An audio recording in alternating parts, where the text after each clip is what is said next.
So here we are now walking into one of the 3 gates that lead down here into Mission Creek. This happens to be Gate A. Excuse me. And they have these elevated walkways that lead us out into the pier that connects all the homes. Now there happens to be 20 liveaboards out here, and liveaboards meaning that you can live in them full time, and 35 pleasure craft, which there's a certain number of days that you can spend a month on them, but you cannot live on them full time.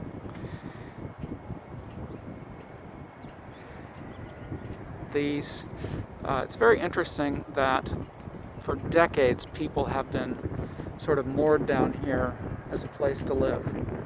And it wasn't until the 80s when a lease was actually pulled together between an agreement between the city and county of San Francisco and the harbor occupants, I'll use that term, and they came up with a master lease with the Port of San Francisco. So in 1989, they came up with a lease that lasts until 2055. It ended up being a 66-year lease, and I'm sure that after that point there'll have to be some sort of renegotiation to keep things going.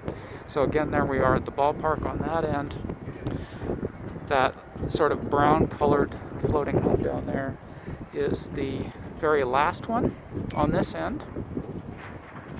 And we can see that the pleasure craft are interspersed in between the floating homes.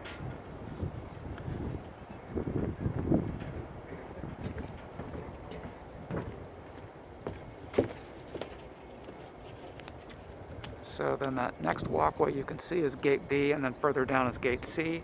And Gate C is where I had the listing last year, which is berth 55, which is now sold and occupied by its new owner happily.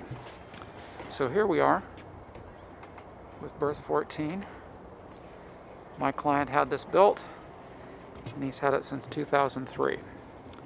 It's a 3-level. It's built on a concrete hull, and it's very loft-like. It's very cool, and I have some videos to take you in there as well.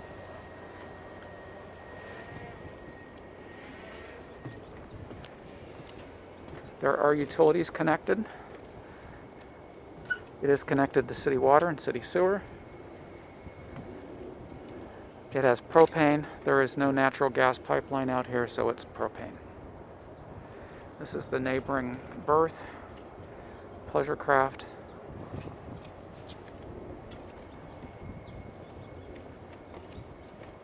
And now we will head in.